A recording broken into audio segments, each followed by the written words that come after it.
welcome back to another episode of Making Moves with myself and Kenzie Elizabeth. Hi. Kenzie's one of my besties. Besties. Yeah, like for the restie. Yeah, it's been like 6 years now. Yeah, Kenzie was my first real friend in LA. We always talk about this. But for those of you that don't know, she is an awesome content creator. My first actual friend in LA. Yeah. Like, the only reason I am here is because of Kenzie. We bonded. We met. She came up. What did you come up to me for? I think it was to film. No. We met at church. Yeah, but you came up to me about something like creative. It was something like that. Honestly, and then I was like, I forget. I think you wanted to film like YouTube videos or something like that. It was very like I don't TK know if I would have smart. done that. No, you would have. Really? Yeah, Taylor, that's a good thing. Of course you would have. No, but I feel like it was way more personal in my head. Well, it was that too. And then we went to Maggiano's the next day. Yeah, I know. Yeah. But I'm like, I forget what I said. Like, it was genuinely. It was something like film wise. Okay. Yeah. Perhaps. Maybe I was like, I can help you film or something. Yeah. Well, you were like, also, we have common interest. And then I texted her, and it was literally a Friday night. And I was like, any chance you don't have plans tonight? And then we went to dinner immediately. Wow. Okay. Wait, what was your first impression of me? I just have to ask. They always ask this on Pretty Basic, and I think it's like a pretty like, it's narcissistic, but like also intuitive. No, it's fine. Well, mine is mine's totally different because I knew you when you were just like a college student way before like social media. I'm saying. Like, what was I like?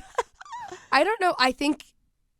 Well, I kept saying that. You know what? Talk about like praying, manifesting, all of that stuff. Yeah. I kept saying that whole week because I basically just needed new friends in LA. Yeah. And I remember being on the phone with my dad and I was like, no, I know I'm about to meet my new best friend. Like I would say that as a joke. Yeah. And then you walked up to me. I don't know. I felt like, I don't really remember other than thinking like we would get along. Yeah.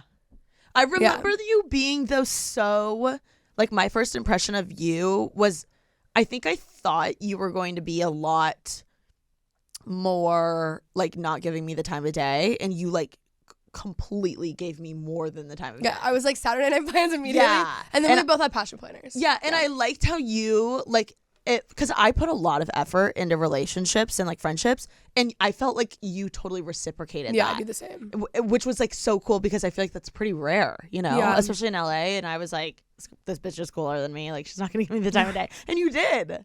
Well, yeah, I mean, I wouldn't have thought to not give you the time. I know, but like in your head, but like I was a little nobody, and like we were just at the end of the day, we were just so like we had so many common interests, and we were so similar. Like regardless of the career path we were both in or wanted to be in, we just like are similar people. Yeah. So I think that's why it worked. Yeah. Yeah. But anyway, Kenzie, how is it being a Dallas girly and now like coming back to LA all the time? Because I love this about you. Kenzie moved to Dallas and she always comes back to LA still. I honestly think I'm in New York more now though. Yeah, but people always say when they move, they're like, oh, I'll be back all the time. Like I'm going to be like bi-coastal or whatever. And like you actually do it. Yeah. Also, I was with a bunch of friends this weekend at Dawn's birthday, and they were saying, like, I actually feel like I see you the exact same amount. Because you're in LA, you don't actually see your friends that often. And moving away and coming back, I see them literally the exact same amount. Yeah. You're so good at planning, too. Yeah, well, I have to be. I love Dallas. Best decision I've ever made for myself. I've never been happier in my entire life. So that's incredible. It gives me more freedom. I think it just, in every single way, it has benefited my life and made it like 10 times better. Good. Yeah. I love that. I saw in your Instagram story the other day, you were like, I would maybe dance around moving to like a Nashville or a New York or something. Would you ever do that? I wouldn't move there I wouldn't move to New York permanently. I would do like 6 months in New York or something. Oh, okay. And then Nashville. I would do that. Yeah, like I would just do extended periods of time. I don't think I would ever go to my place in Texas. Yeah. And then also like my biggest fear is like meeting someone and then like falling in love and then having to move. That's actually my biggest fear. Wait, what do you mean having to move? Like what if like they have to live in another city for their job or something? Oh, I'm fine with that. No, I don't want to leave Dallas. I would be fine with it if I lived in LA though. I would be like, oh, I'm ready to go. Okay. Yeah, but like if they live in Nashville, that's okay. That's it. That's literally it. Yeah. Okay, just Nashville. Like, okay, maybe New York. I will say if it was like Idaho or some shit, like that wouldn't work out for me. Yeah, but I just don't see you dating someone from like Idaho, just job wise. Like I don't see like the career path being that, you know? No, I don't. But I was thinking like, what if they get signed to like, that's true. Like the Minnesota Vikings? Like, no. You can still split your ear though. No, yeah, or I could just fly in for the games. Yeah, exactly. Good idea. Yeah, I know actually a lot of athletes or like girlfriends and athletes that their girlfriend lives here and the man's is like on some like, I don't know, random like middle of America team, and he'll come back here when he's not like practicing. But I'm sure it's hard. It's basically long distance. But at the same time, if you date an athlete to begin with, it's long distance even if you're in the same city because they're traveling so much for games. Yeah, that's true. So may as well live where you want to live. Yeah, true. Right? Anyway. Okay. How's your love life? I mean, I actually asked my therapist if there was something wrong with me the other day because I've never had less desire at all to date anyone. I was like, is there something? I don't know how to, like, I feel like I've also been in a few like longer relationships and I've like done that in my 20s, and I'm just so happy and I love my friends so much, and like my social life in Dallas couldn't be better. I can't imagine, this is what I always say, I cannot imagine choosing to go on a date over hanging out with my friends. Like, and that is my problem. I see that. No, I get that. I think the idea of a like serious relationship scares me personally because I'm like in such a, not to be that girl, but like I'm in such a, I just got my own place. Like I'm in like my like fitness routine. Like I'm in my career. No, it would like ruin my routine. No, it would, everything. That would really fork with me. And I like right now the life, if I lived in LA, I think it would be different. I just think it's exactly where I'm at now. I don't want to. But also, I can book a flight and leave 2 days later and it not affect anything. I just have so much freedom right now. Not that, like, dating someone would... But you have to think about someone else, you know? And I don't really want to think about anyone else. I just want to think about myself. No, and my like friends. dead ass. Yeah. And also, I know we're both the type of people where if I'm dating someone, like... every decision I'm thinking, like, I'm sorry, like, they're included in it. I don't know why, what's wrong with me, but, like, I devote, like, everything. I, like, put it all. That's not a bad thing, but like, I'm invested. On the other end, though, you don't just date random people. No, I know. It has to be, like, we're both this way. We have to be obsessed with them, and it's a very serious thing. So if you did that with a bunch of random people, it would be unhealthy, but you don't. Oh, so it's true. Fine. I don't think that's a bad thing. Yeah, you're welcome. Wait, when do you think your next like serious relationship will be? Actually, I have 2 questions. When do you think your next serious relationship will be, and how many more do you think you'll have before you're married? I mean, I hope to God not more than one. I hope the next person I'm with, I don't want to go through another breakup. I don't want to. I don't want to. If I'm like in a relationship with someone, I don't want it to be more than that. Maybe 2023, 2024. I don't see it this year. Wait, is when you have a serious relationship? Yeah. Okay. And then you hope one relationship. Yeah, I don't want another breakup. Oh, like want that the next one to be the one. Yeah, and so that might be too why I'm like I have no interest. Oh, okay, I see. I see. Okay. I feel like I'm going to date like I'm gonna have like 2 or 3 more like serious relationships before I find the one. I say that and then I'm like, I don't know, because that freaks me out so much now that I say it. So maybe 1 or 2 more. It depends too, because like I would date someone like certain like. Honestly, I could see maybe 1 for you, like 1 serious one. You break up and then the next person. Yeah, I could see that because you again, we're not the type to just date to date. So you're going to have a year or so, at least a couple in between that big relationship. That's true. And like the next big one, right? It just like stresses me out thinking about it, especially in your 20s, because I'm like, well, I'm 24. I turned 25. We both turn 25 next summer. We're like 2 weeks apart. And then it's like, okay, well, then I'm 25. And then I start dating someone and that's 3 years. And then you get like that whole timeline that you shouldn't do because it's unhealthy and pointless. It gives me so much anxiety. I can't even think like that. See, I don't think of that. Oh I don't think about it. I can't deal with it. Do you think you think about it more because you're in Dallas? No, because none of my friends are dating or engaged or anything. Okay. Well, I know one person who's engaged. Because I feel like back home, like the clock is ticking, but here, like the clock is not ticking. Yeah, I don't feel pressure to like settle down or date someone, but that's just how I naturally am. I think in like timelines. So it freaks me out. Yeah, I get that. That's pretty crazy to think. Like, because I feel like 25 in my head's like fucking old. I know. No, I think about it all the time. I had a mental breakdown when I turned 24. I was like, oh my God, I can't do this. I'm so old. Like and also I have like every adult responsibility that you could have, but I, for whatever reason, think I'm 17 and I just, it freaks me out. Well, I will say, I think 25 though is like a special year for people. Like the number is such a good number, and it is your like quarter life crisis. I think it's gonna be a really like transformative year for both of us. I'm actually really excited, and when I turned 24, I ended up liking it, and now I like getting older. I'm like, ooh, like 25. Oh, and you Peyton do? loved being 25. No, I know. Like so that's what I always think about it. Peyton's obsession, my old roommate's obsession with being 25 is like what gets me excited for 25. Yeah. And she also said 24 was the worst year of her life. So I'm like, okay, like this isn't that bad. 23 was my worst year. 24 has been good. I don't know what my worst year was. Maybe like 18 or 19 because I was like in LA and I was so lost, but it was also so good. Yeah. Like for That's me how I feel as about a person. 23. Yeah. Okay. Well, I love that. When do you think I'll get in my next serious relationship? I don't know, Taylor. You're a wild card. I really, like, I mean, I feel like you won it this year. But I don't know how the word serious kind of changes that. Yeah. Like, I would say within like this year, next year. Okay. Next year, latest. I could see that. I could see myself dating someone this year, but it doesn't have to be like, it's not the one, but like I would date them. It's also just so different you living in LA. Dating here is the worst thing I've to never ever happen. seriously dated someone here. Yeah. But I've it's also so never hard. found someone I liked here. Exactly. That's the problem. Yeah. Yeah. And I have a very like specific type. Yeah. You needed to stay in Santa Monica. That's I guess so. I just need to go. Yeah. I need to go exactly where they are more. I need to just like make it my spot. Every sports bar imaginable. Yeah.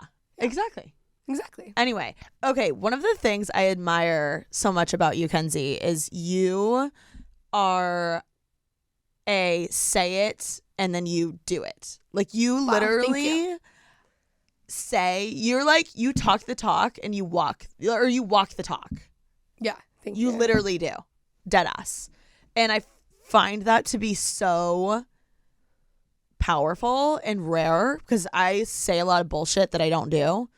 Even like I feel like just everyone I know says a lot of bullshit that we don't do, which is okay.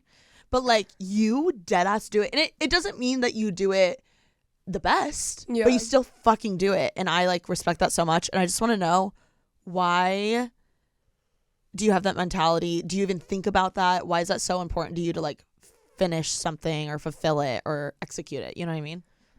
It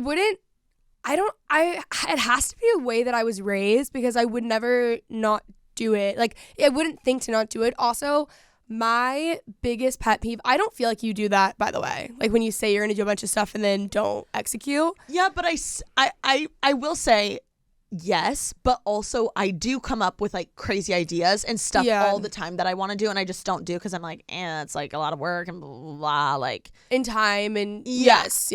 So I definitely do it, but there's people that are worse than me, I'd say. I also have had a lot of freedom because I have worked for myself since I was 16, 17 years old. That's true. I've always had the freedom to do it, and then you're the only person that's going to. Exactly. You know what I mean? That's true. Yes. So if I say I'm going to do something, I'm going to do it. I will say my biggest pet peeve about people is like when you're talking about something or like talking a lot of shit or like whatever it is, and you have no solution. It's like, all right, well, you're just like going in circles and you're not doing anything. Like if you keep complaining, you need to come up with a solution.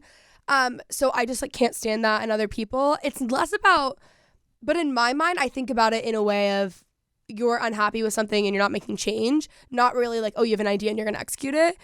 So I don't know, that in itself really bothers me and it just annoys me because I'm like, you can't keep complaining about something if you're not going to make a change. Take the action, yeah. So I don't know, it just didn't really cross my mind to not do it necessarily. Well, okay, my question is though, awesome. It's so awesome and fulfilling when you're like, okay, I want to start a podcast and it works out well, right? And you actually do it and it, things just happen and it works out well. But what happens when you are like a nobody and you start a podcast and it's just like actually really forking hard and maybe like it's more work than you expected, which it will be. And I don't know, it's getting in the way of things and you're not as passionate about it anymore because you're doing all like the nitty gritty and I don't know, whatever the case is. So in that sense, like you just don't give up. I would say. Yeah. I mean, sometimes you reroute and change your mind, which is fine. But I feel like you like go full force with things. And what if you're not that into it? Because I can't imagine you being that into every single thing that you say you want to do and end up doing. right? Yeah, I've also been around long enough to know like people go in waves. So even if something isn't working out for you in that moment in the way that you expect it to, it doesn't mean that it's not going to next year. Like there's been so many people. That's a great outlook. Yeah, there's been so many people. It's like, oh, well, they're big now, but 2 years from now, they probably won't be, and there will be someone else. Yeah. So also, that's not really like how I define success either. In the words of Luke Combs in the song Doing It or Doing This or whatever, he's like, I'd still be doing this if I wasn't doing this. I was thinking about this on the car ride there. Wait, what is the line? Basically, the song, the concept is he was asked in an interview what he would be doing if he wasn't doing music, like to the extent that he is. And he was like, I would still be doing this. Got it. And then I was thinking about that today, like, career-wise. I'm like, even if I wasn't doing like YouTube podcasting full time, I would still be doing it. Like, I genuinely do love it that much. There are parts of any job that you're not going to like. And I actually think that's a really important part of it. But I also really love doing it, so that makes it easier. But you can't, I just think like, even if I would have stopped doing YouTube, if someone said something rude to me when I was 18 and like made fun of me at school or whatever, if I would have stopped then, I would not have the career that I have now. So I don't know. I always think like I'm a big picture thinker and I think bigger. So I'm not really as focused in on like that exact moment. But also like you don't know who's going to be the next big thing. You don't know who's going to pop off. Like there are people who randomly pop off on TikTok at like 30. Emily Mariko had been around for a long time. Oh my gosh, she was posting forever. Yeah, so like you just don't know what's finally going to hit. But also like your worth cannot like exist in numbers on the internet. And I think that's the thing I've had really good boundaries with, and that's why I've been able to kind of just like stick it out. But yeah, I don't know, like it's also to me a lot more about like building a really strong community than it is about having like millions of subscribers. Great advice. So because I have Which you have a strong ass community. Yes, you do. Yeah, and so because I have that is so much more fulfilling to me than like having millions of followers on something and no community. Like I way more care about a community than I care about a following. So yeah, I don't know. But if you're in that position and you're starting a podcast and you really love it and it's not happening, like Lauren and Michael said this to me. Michael said this to me when I signed the podcast when we first launched. He's like, you have to commit to doing like 50 plus episodes before you think anything's going to happen. Wow. And it worked out almost immediately. Yeah. But he was like, you have to just know it takes time. Like you can't. Good things take time. Yeah, exactly. And if you quit under a year in the podcast world, especially, like I would just recommend staying consistent and sticking it out for a while. And also it's hard, like with podcasting, you find your own voice. And I still feel like I'm still finding my voice. And even Joe Rogan said it took him like 500 episodes to figure that out. So it just takes time. Even myself, like I completely, I've been having this podcast for years now, but like I completely rebranded and I like, it's weird because I felt like I needed the tools that I have now to do that rebrand the right way. But I am so glad I didn't start out with what I have right now, because like everything that I started with, like starting on Anchor and like doing it out of my house and like using coffee table books as my like table, or like my mic stand, and like buying all my own equipment and editing the fork out of my podcast, like I've so much more. It shaped me into a way better podcaster and like have way more empathy. Even when I'm listening to someone else, like if a little audio thing goes wrong, like all the time I feel like podcasters will be like, hey guys, sorry, the audio is a little forked, but like I'm still going to upload it. Like that doesn't bother me because I'm like, I get it. Like I respect that you like took the time to do it and whatever. And I don't know. I think that everyone's journey, like your chapter 8 might be my chapter 5, and like that's okay. But yeah, all of that to say is I respect the fork out of you, like starting and finishing things, because I think it's like, it's such a simple concept and it's so hard. It might be pride in me too, and like an unhealthy way, that if I say I'm going to do something, I'm going to do it. No, I've been that way my entire life. No, dead ass, you do. It's crazy to me. It might be pride. I'm like, well, I said I'm going to do it. I have to do it, you know? Yeah. Even stuff that I'm like, you'll just say, in my head, you're just saying it to me to like bounce off ideas. And because I do that all the time. I'll be like, oh, you know, I would love to come up with a card game one day. Oh, I would love to like do this. I would love to have a lipstick thing. And like in my head, I'm like, that's an idea. But like, you're like, no, I'm doing it right now. Yeah. And I'm like, that. How? Why? How? Who? What? Where? When? Why?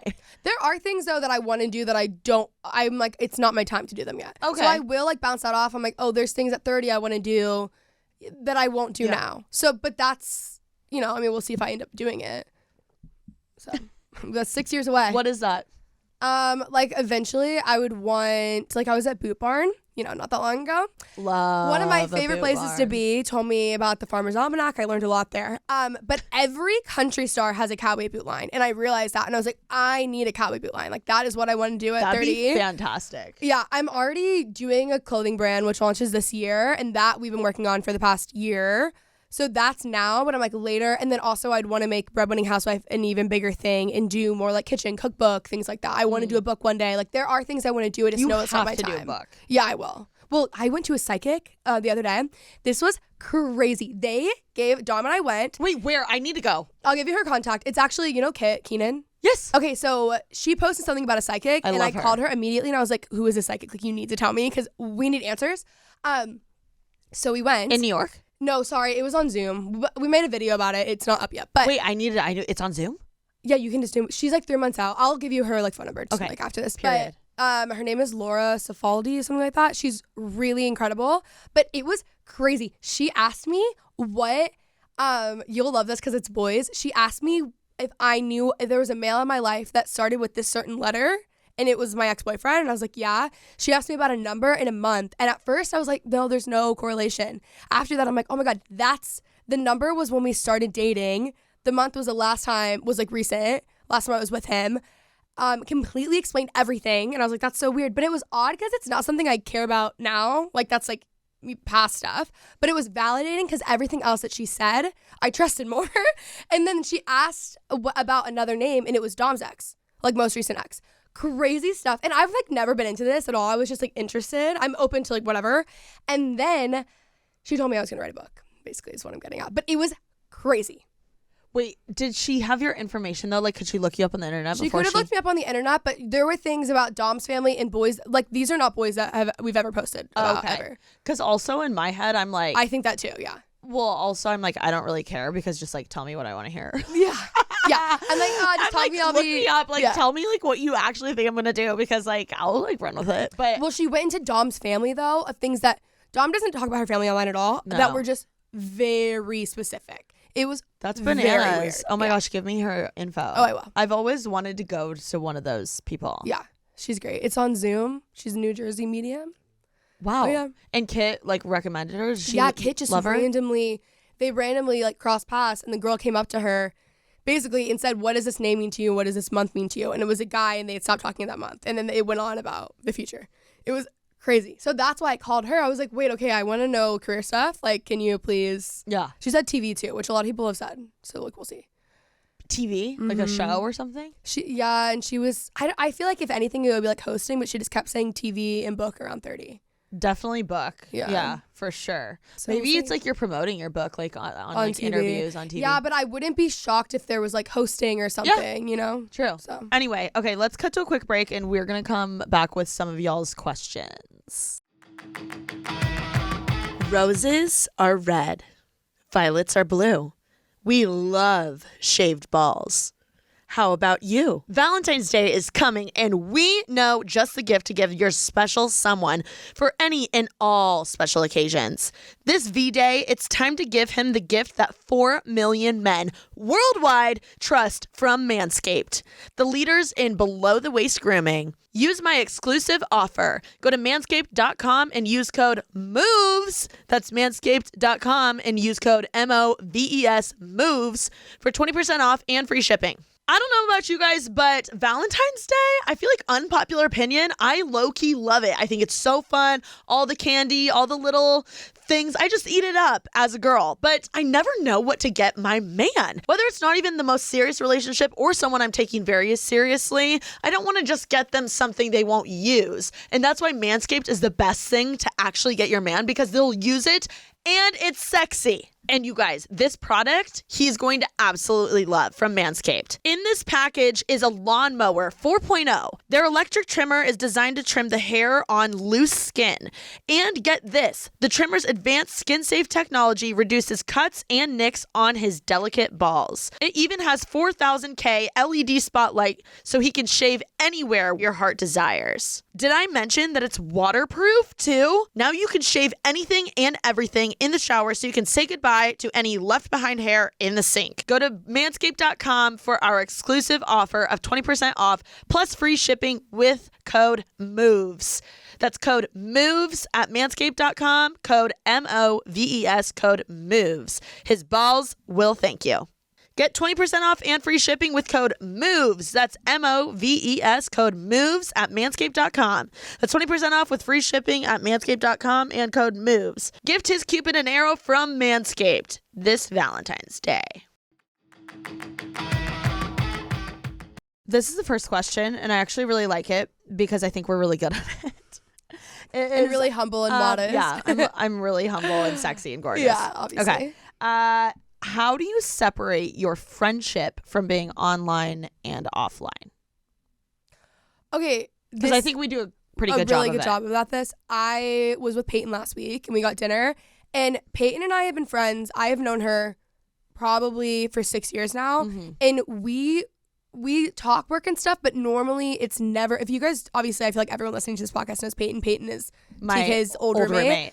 Who I technically trusted. I never had met her, and I trusted her being my roommate because she knew Kenzie. Yeah. And like, you know what I mean? was like, they're mutual, but they connected through Instagram. But I realized we had like this whole business talk, and I'm like, we've never actually really talked work. Because Peyton has the craziest life and the best stories out of anyone, and she is the most fascinating person to me. She's literally my favorite person to sit down and talk to.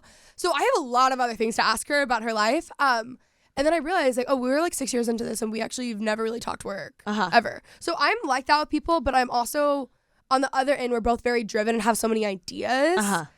But we also became friends. You weren't even, I mean, you had a YouTube channel, like just like anyone else had one, but like we just became friends before that. So I think that helps too. Like we didn't meet to like film of YouTube videos and collab and then, you know. I was going to say, I feel like you literally know, at least out of my LA friends, the most about my personal life, like back in the day, like my ex-boyfriends and like things like that.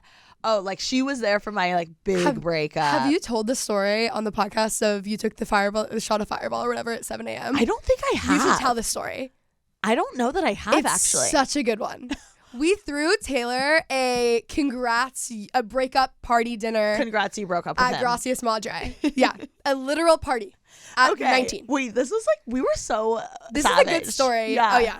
Okay, so I had been dating this guy for too long. And years. Yeah, and it was the never-ending breakup. Like, it was so dramatic. It was a good 3-month-long breakup.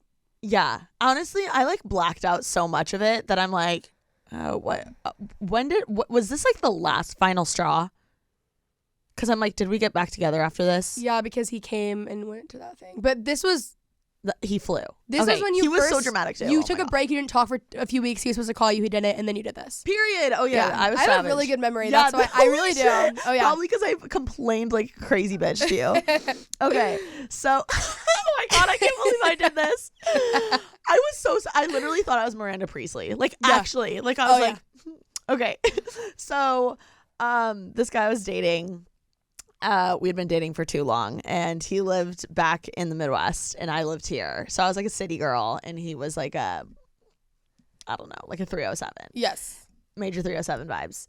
And so we decided to take a break, aka we're gonna forking break up soon. But in my head I was like, all right, we're taking a break. And I didn't want to break up. Like I just wasn't ready, in the sense that I knew I needed deep down to like break up, and I needed to like just like plant my roots in LA, because I was just so dilly-dallying like back and forth, and like I didn't even really like him that much. Like I did, but like I think I like the idea of him more than him. And we So he kind of initiated this. He was like in a frat and he like wanted a party, and like I knew it needed to happen, but like also I just didn't want it to. So we took this break. I end up like going to Coachella, like doing all this shit, like blah, blah, blah, blah. He's like, we're going to do it for a month. And I was like, we're not going to talk, and then we'll regroup, right? So we take the break. I go to Coachella. It's like after a week. And of course he like calls me after a week. And I'm like, dude, what the fuck? Like, stop talking to me. We're on a break. So, Idiot. yeah. Didn't get the memo. Yeah, idiot. This is your idea. So, we talked for like, I don't know, 10 minutes. And then I was like, all right, gotta go. Like, we're on a break.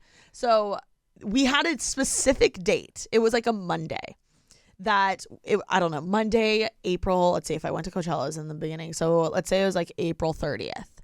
And, that was the date, and everyone forking knew. Oh, I knew the date. He knew the date. I knew the date. Kenzie knew the date. Like the actual day of when we were supposed to like decide. Okay, are we breaking up? Or are we like making this work? So the day comes around, and I'm like a nervous wreck. I can't eat. I can't sleep. Like I'm just like, I don't know. I was like super really obsessed. Anxious. Yeah, I was super obsessed with this guy. And I just didn't want to break. I didn't want to break up. I wasn't ready. Like, I don't think I had, like, I was scared. Like, I didn't have my friends here yet. And he was like my comfort zone and whatever. So the date comes around, and I'm like literally I'm texting my friends. I'm like, dude, guys, like, send a prayer up for me today. Like, what's going on? Like, whatever. So the date comes around, and I don't hear anything the whole forking day. Cause in my head, I'm like, he has to reach out. He wanted the break. Like, he should know. It's his decision ultimately, because I want to stay together. Don't hear anything the whole entire day. Like, actually imagine you've been dating someone for like 2.5, 3 years, and like you take this long ass break, and it's like a long day if you don't talk to your significant other for like a week. Like, that's a long time, let alone a month. So that Monday comes around, nothing, no zip, Nothing. right? Yeah. And I'm probably like going off to Kenzie about it. Yeah. Like, whatever. And a few of my other friends. And they weren't even that good of friends, but like everyone knew what was going on. They were like, what a dick. So then the next day I'm like, okay, he'll definitely like, call me tomorrow, right? Don't hear anything. Like nothing. Like literally nothing. This is a Tuesday. Wednesday comes around. I'm like, he's for sure gonna hit me up today. Like, and also like he wasn't that big of a douchebag where he would like live up to his word. Like if he was gonna say something, I knew he would. Well, The letters. oh my god, I'm telling you, my memory, I forgot about guys. this. Holy I don't know shit. how you did. Holy shit. Yeah. And so then so then Thursday comes around, and I'm like, I think one of his guy friends was talking to me, and I was like, no, I think I called him on Wednesday. You woke up. This is how you told this No. story. I called him on Wednesday, and he didn't fucking answer.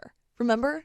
Yeah. Okay, this is it. I remember. So I was talking to one of his friends, and I was like trying to like see what the vibe was. Like, hi, is like so-and-so alive? And he was like, yeah. So I was like, in my head, it was Wednesday. He was supposed to call Monday. I was like, I'm just going to forking call him, right? Like, I'm going to like just get the balls and call him. So I'm literally like on my knees in my bedroom, like terrified, shaking, screaming, crying, throwing up. And I'm like telling my friends, I'm like, I'm about to call him, like, wish me luck, whatever. So I call him. It's been a month. We haven't talked. He hasn't reached out to me. I call him. I like get the nerve to finally actually dial his phone number, and rings. Like, he does not answer me. Yeah. He doesn't fucking answer me on this call. I was livid, like actually so fucking mad. So then I'm like, all right, you know what?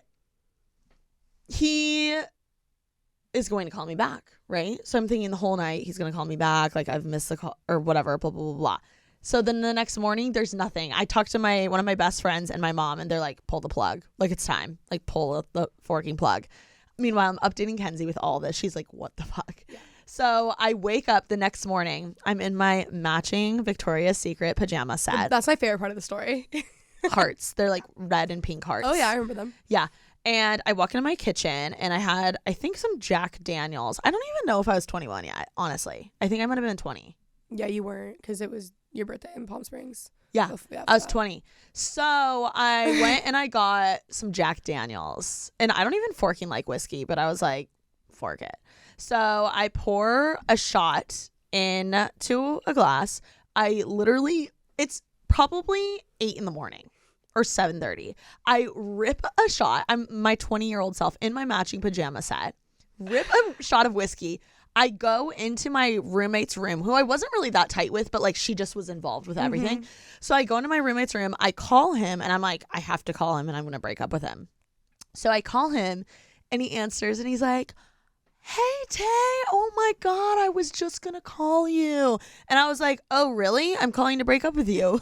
No, the line is like, oh, I'm calling to break up with you, episode title. It's a really... He goes, oh my God, I was just going to call you. And I was like, no way, I'm calling to break up with you. And then he goes silent. So, like, I was savage. And he goes, like, radio silent. He's like, what? Like, so concerned. He like claims he never saw my call or got it, blah, blah, blah, blah. I'm not kidding you. Like it was a Thursday. Sunday, he flew to LA. Yeah. Or Saturday. I don't know. It was insane. Immediately. And we were like 20 years old. I'm like, relax. Yeah. So yeah, that happened. And there were a lot of letters. Oh my God, I forgot about the letters. Oh, yeah. What did you think of that? Was I being dramatic? Well, no, now that I'm looking back on it, I think too, that's another way that we got so close because there's no bonding over a breakup. Yeah. And you gave me such good advice. Yeah, I had recently gone through a breakup like 6 months before that. And so I was like, okay, do this, do that. And I don't know, there's just no bond.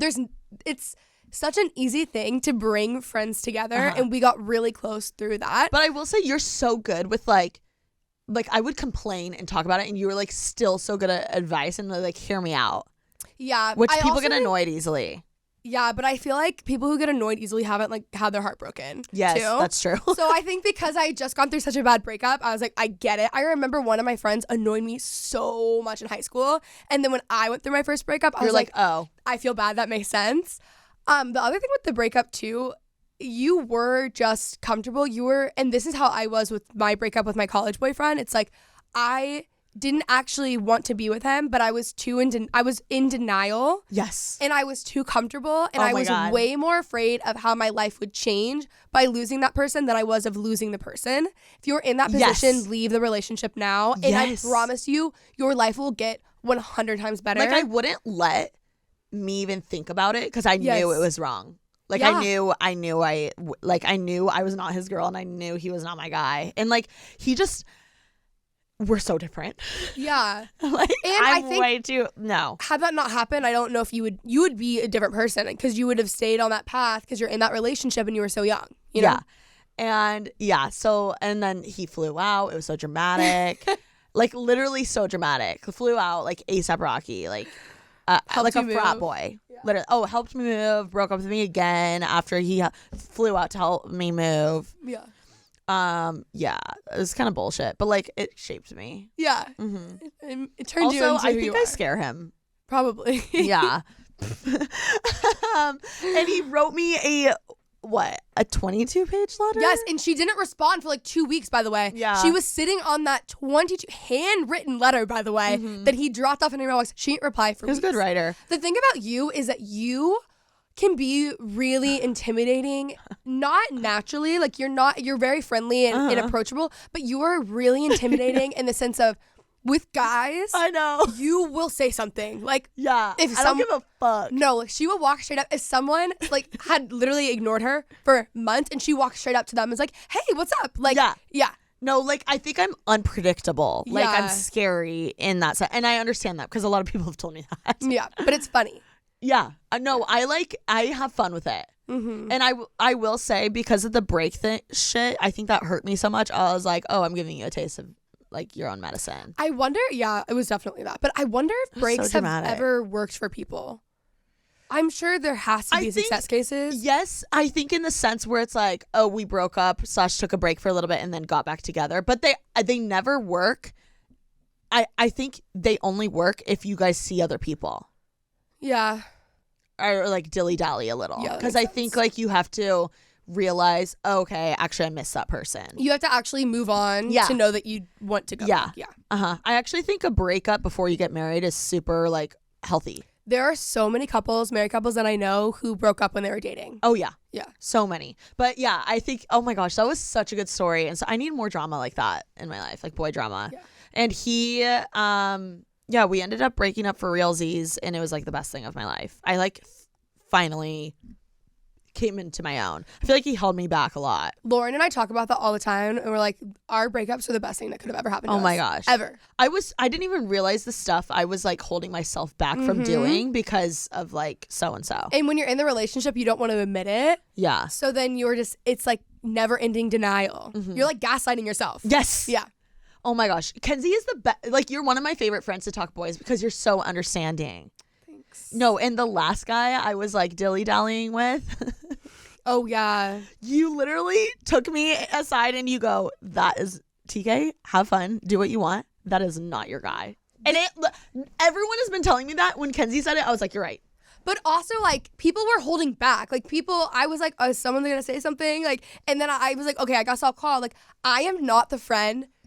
I'm, on one end, incredibly understanding. I really am. I've also been in therapy my whole life. So, like, I really am really understanding. But I'm also, when people are afraid of confrontation because they, like, don't want to hurt someone's feelings or don't want to, like, whatever, I'm like, if that's my friend and they're going to waste any more of their time in this setting, that is doing them a disservice. Yeah. Like, I will call and be like, I did it this weekend. I do it, like, I don't do it if there's not like enough relational equity. I'm not just going to random people, but I'm like, no, a friend texted me yesterday and I drafted out a message. I was like, well, all you have to do is communicate, draft out a message. It's just not that hard. Communicate and tell your friends when someone is not it. But the thing is, I think your approach, instead of being like, oh, he's such a fuckboy. Yeah. You don't do that at all. You're very like, no, I get it. Yeah. You're like, I get it. He does this. Like, that's kind of cute, whatever. But I'm just telling you. He's fun. Yeah. You're like, I get it. He's so fun. Blah, blah, blah. But like, I'm telling you. And you like literally just were so straight up. You were just like, I just know that's not your guy. But like, have fun. And I was like, oh my God, she's right. Like, I'm cutting this off. I literally, next day, funeral. Yeah. But I just didn't want you to keep like, I don't know. I wanted you to feel better. Yeah. You know? You had my best interest. Yeah. I have their best interests in mind. Which was crazy. And I swear, like, I deadass listened to you. Did I not? No, you did immediately. Yeah. Yeah. No, like, I listened to Kenzie. I'm like, because I feel like you also, like, some of my friends just don't understand, like, the way I dilly-dally with dudes. Because I do. I like, like, I have a bunch of people I like to flirt with or whatever, or like, whatever. But I feel like you get it. And you just know when it's, like, actually wasting my time. Yeah, because versus when it's just fun. I think both of us can be like, oh no, like, we're not actually invested or something. And then all of a sudden we are invested. And I'm like, you can't get to that point. Once you get to a certain point, it's so much harder to move on from something.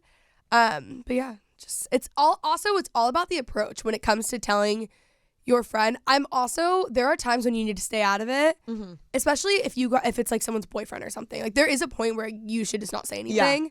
But yeah, I think it is That's about true. the approach. I will say, I think I was fishing. I was asking you to tell me. Well, too. you did come to me about it and ask. So that was another thing. I was really paying attention. Uh-huh. Yeah. Yeah. And no one else was straight up with me like you were. Yeah, because I'm like, you need to stop like dilly-dallying. Yeah.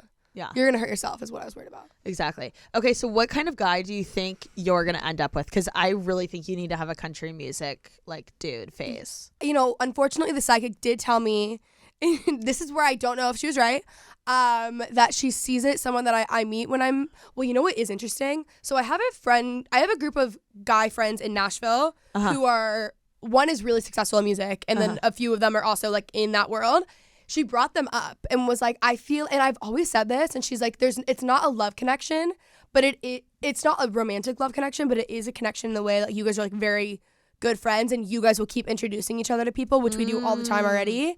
But she said she thinks that I'm going to meet someone and they're setting something and they're wearing a suit and it's like lawyer, doctor, which like I would rather, no offense, die than be with a doctor. I don't want that. Well, I could see you being with a lawyer. Yeah, I could. That's like, kind of hot. I think lawyers are Beau, hot. like I could do that. But yeah, I would love. Lawyers are so hot. The like country music scene is like. Well, what I love. here's my thing. That's what I'm saying. Like, I feel like you have a good one or two relationships. Yeah, and I would do that. And yeah, that'd be an awesome phase. It'd be fun. Yeah. And you could like look back and be like, yeah, I dated this country music star. My realtor did that, and she was telling me, yeah, she was telling me about it, and I was like, oh, that does sound fun. Maybe I would do that. My issue is that I just literally, if a guy comes up to me and I am not in love, I pay them, I don't give them any attention in the slightest, so that's kind of the problem. Okay. Yeah, you don't. But like, I know when you're gonna date someone. Yeah, everyone does. Yeah. And I act like no one knows. She's literally like, no, I don't even like him. And we're like, yes, you do, bitch. But yeah, it's fine. he's like at my house immediately. Yeah, exactly. So I feel like your country music dude phase might be like my athlete dude phase. Mm-hmm. I think I can mix the two. What about someone in entertainment law? No, I think Who's in country? I think like an entertainment law dude is like the type you marry. I'm Yeah. saying like country star is like someone you just date for funsies. Yeah, I could be into that. Yeah. But I could see you dating or like marrying a lawyer or like a business. I think you are so I think you're attracted to people's minds like I am, like the you know, what's going on up here. And I think a lawyer, someone that challenges you like your brain, I think is really attractive to you. And I feel not saying that country singers are. I'm like, country singers are fucking dumb. No, I'm kidding. No, it's like the business minded. Yeah, I think you need someone you can like talk strategy with. Mm-hmm. Yeah, so we'll see. I'll keep you guys posted. If I date a country star, no one will know. Mm-hmm. But I mean, maybe it'll happen. You know? Exactly. This is a great question. How do you turn unproductive days into a productive one? I feel like you're the queen of this too. I can be, but last week I have PMDD, so like the week before my cycle, Wait, what? Premenstrual dysphoric disorder. What does that mean? The week before my period, I talk about it all the time because so many people have it and you just don't know. You know how, I mean, obviously girls are like, oh, I'm, more emotional or I feel bad or on my cycle, whatever. It is like, and I actually have like anxiety, depression. Like I'm not just saying that. So like, oh my God, I feel anxious. But my anxiety or depression, it will be like one day I'm fine. The next day it is a dark cloud over me. I have like extreme fatigue. My eyes were shutting for like 2 days. I couldn't stay awake. It's really bad. Anyways, that was last week and it was like worse than normal. And so I kind of just ended up being really easy on myself, which I've only recently learned to do. Like I still have to get things done, but I used to like really guilt myself. And same. Guilt-free. Like I can't rest guilt-free. Yes, exactly. And I've gotten a lot better at that, but I think the first thing I had to do actually with turning unproductive days into productive days was learn to not shame myself for every single thing that I'm doing. Like it's like you're never in your eyes going to be doing enough or seeing enough or recording enough podcasts, like whatever it is. So learning to like give myself more grace and be easier on myself. Like I can give anyone in my life grace, but I couldn't give myself any sort of grace. So that was really helpful. Just like practical things though, going on a walk, changing your routine.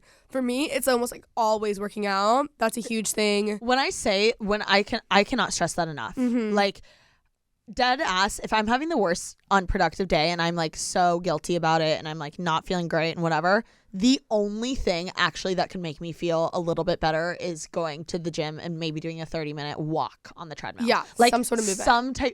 I don't know what it is. It's just it's automatic success and accomplishment and like one. Like it just like gratification. Yes. Like, instant gratification. That's what it is. It actually is. I also notice I do a lot better in a routine. That's why I'm so routine. Mm-hmm. So if I'm like, even today, I have a lot going on today and I'm like, I wish I would have booked a workout class. I would have had to do it like 6, but I wish I would have done that because I would have been more on. Like I was thinking about that on the way here. Working out was just a huge thing.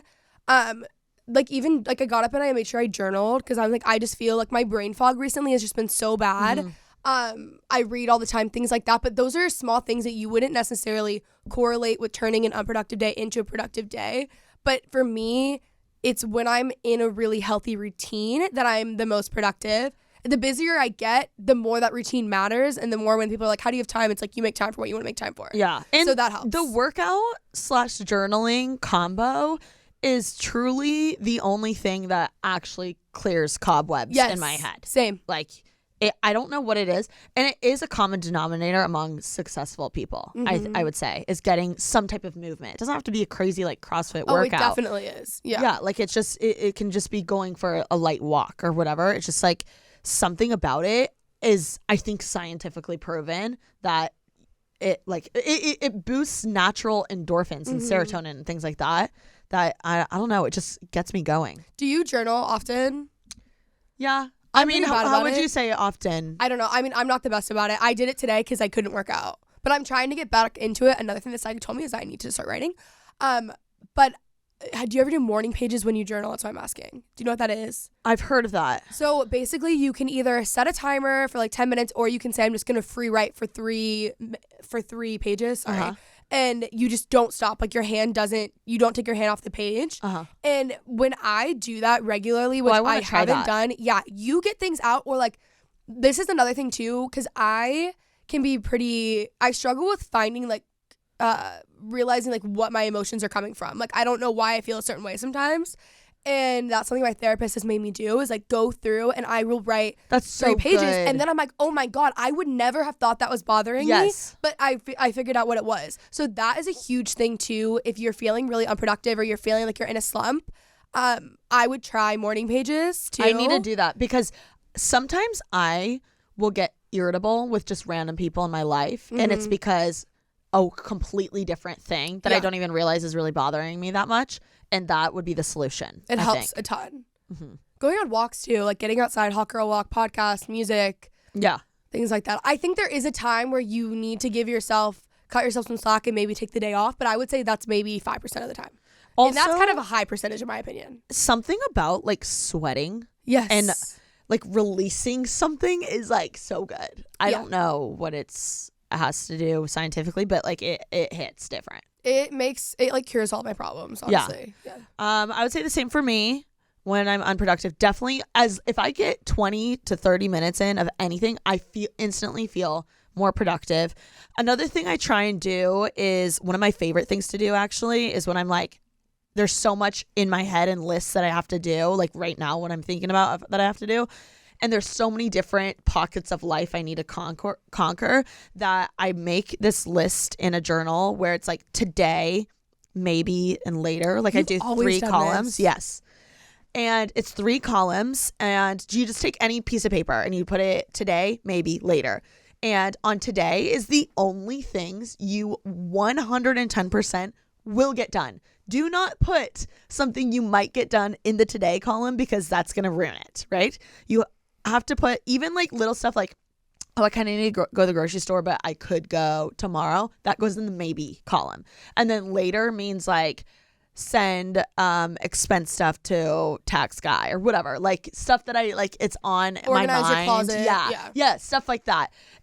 The only thing in the today column is like what you're actually going to get done today. So sometimes that might be like 2 or 3 things, because I think it's important to, instead of trying to like I get lost in like all my different tasks, and I feel more productive if I'm like, okay, what's the one thing I actually have to get done today? Because it's way less intimidating than having like 80 gazillion things, because I can kind of put those in the other columns. And if I get them done, I feel happy because I'm like, oh my God, I didn't have to do that. Does that make sense? You know what? Something you taught me? Yes, It does. We used to meet up in the mornings. We would do like weekly meetings of, I don't know, we didn't get coffee early in the morning. Like before our time. We really were. But something you taught me, an assignment you gave me, if you will, was making a list of things that refuel you throughout the week. And one of my biggest lessons around the age of 20 was realizing that resting and recharge, or that being lazy and resting are totally different things, or recharging, right? So I can't believe I made you do that. You made me write. Well, we both did it. Yeah. But write a list of things that I got energy from, or that I felt good around, or that I felt better about. And wait, so let's say ours. So mine, I mean, kind of what I listed off. Certain friends. I'm really outgoing, but I'm actually an introvert. Like I need time to recharge. Reading refuels me. Cooking from home, going on walks, early morning coffee with friends, Pilates, working out. What about you? Things that refuel me. Being outside. A great good night's rest, of sleep. I think also a good ass conversation with like someone I love. It doesn't even have to be like work related. I have like a FaceTime with someone on my list. Yes. Yeah. People that I can call that I know I'm going to feel happier about are my mom, you, my brother, even like Alicia and Ashley. If I were to call them and be like, hey, I'm struggling with this, like, can you help? And just like making me feel motivated or just excited, or, you know, like no words of encouragement, knowing that, because I'm such a words of affirmation person. So sometimes I will ask, I'll be like, hey, I'm struggling with this. What should I do? And I'll ask. You're really good about that. And I like asking for help. You verbalize what you need very well. Yeah. Oh, thank you.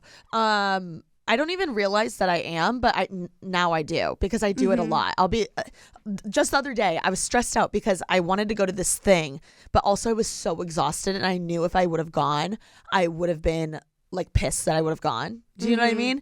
And I was like, hey, here's my thoughts. I feel bad. I really want to go, but I'm stressed out and I'm really tired and I know I'll be mad. And I was like, can you walk me through this? Or like, you need to listen to my recent episode with Molly Carmel. She talks about this exact thing. And and it's all about kind of like New Year, like anxiety, whatever. Love. It was so helpful for me in that exact topic. Okay. But yeah, a good conversation does like the best for me. Definitely a walk, workout.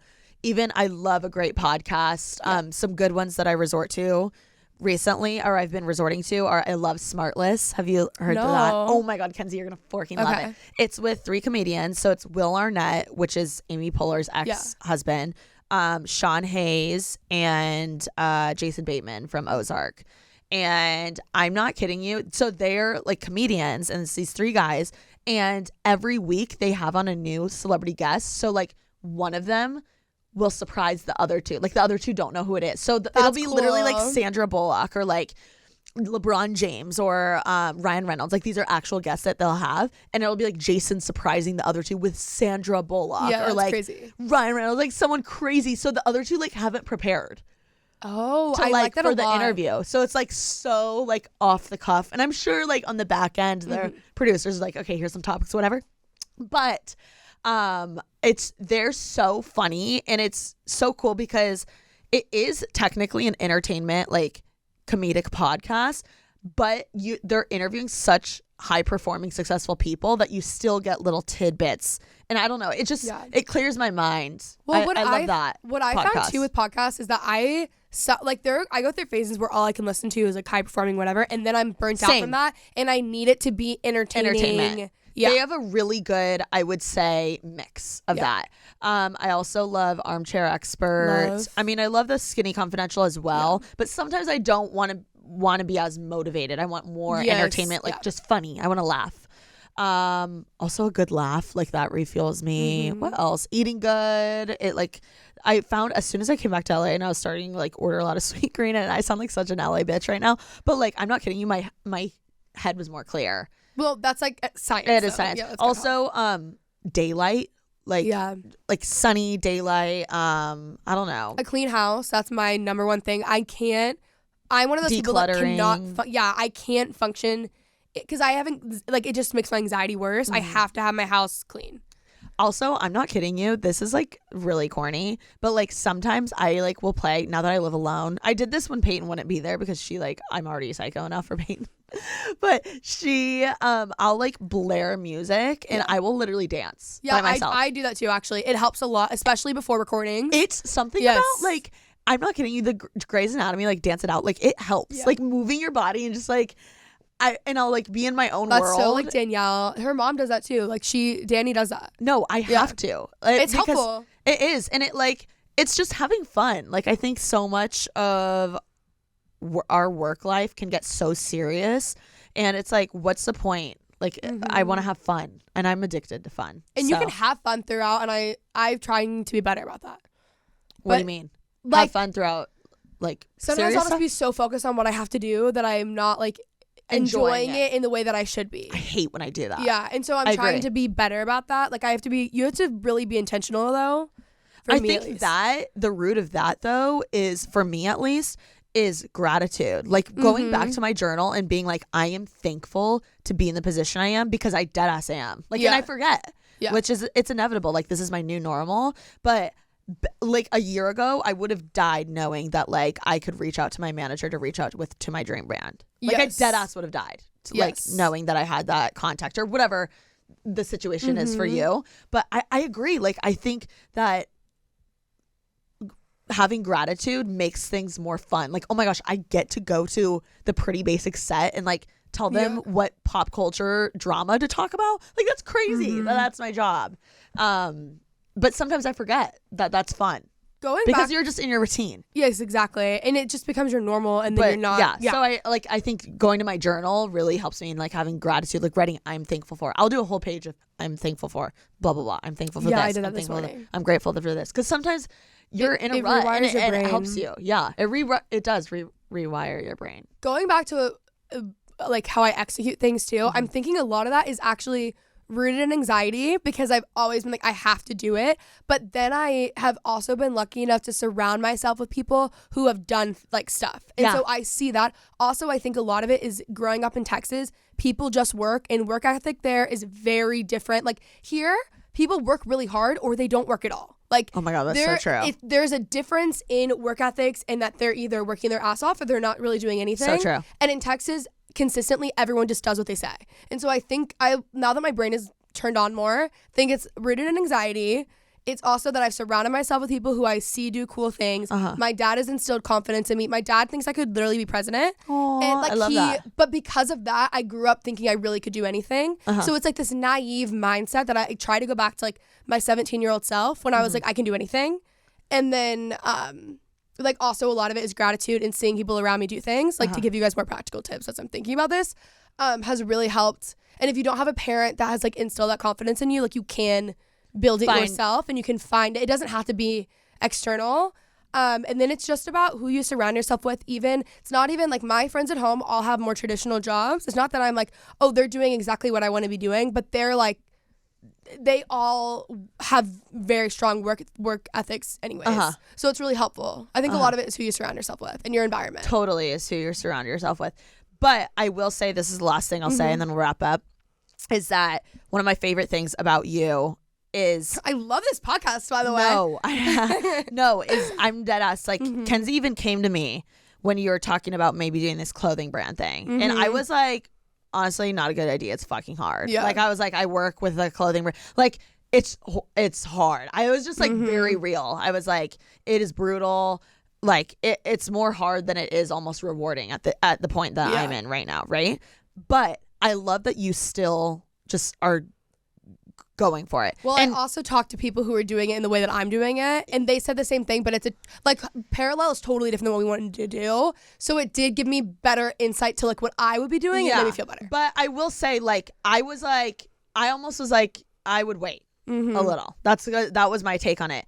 And she still, and I know like we really value and trust each other's opinion, and she still is like killing it, doing your thing, like starting or whatever, and still going for it. And what all of that to say is, even though you trust and I know you value my opinion as well as others that, you know, lead you into whatever areas of life, I know that I love that you at the end of the day have to be and are your biggest cheerleader. And if you don't believe in it, no one else will. You know what I mean? Like, just because there's been times where my parents have told me like, I don't think that's a good idea, and I still did it, and it actually was a great idea. You know what I mean?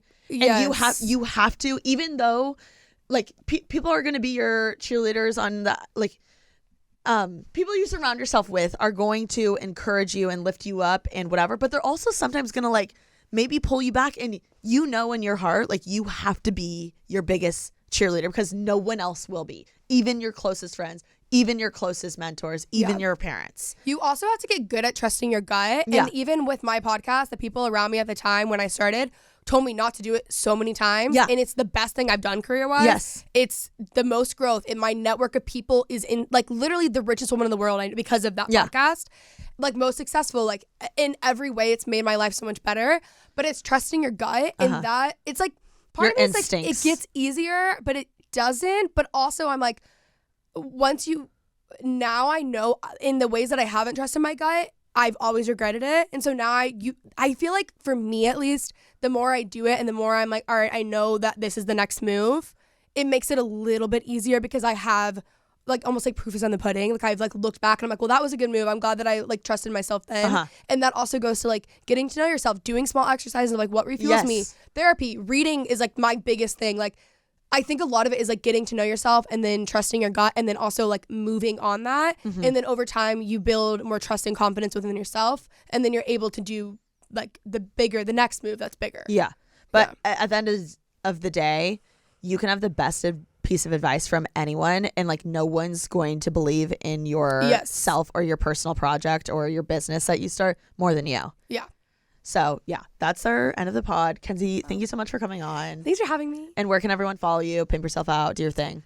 Kenzie Elizabeth on Instagram, YouTube, Twitter, Kenzie Elizabeth Hey on TikTok. I'm a big TikToker these days. I have been all over it. It's so much fun. I love TikTok. And then we're recording an episode for my podcast, which is the I Love You So Much podcast with Kenzie Elizabeth. So go check it out and be sure to rate, review, do all the things, and subscribe to the YouTube channel, Making Moves Pod. Follow us on Instagram, Making Moves Pod _ and be sure to, I don't know, do all the things. Yeah, follow Kenzie and to your subscribe. YouTube channel. Yeah, subscribe to my YouTube channel, and we will see you guys next week. Be sure to make someone's day. Peace.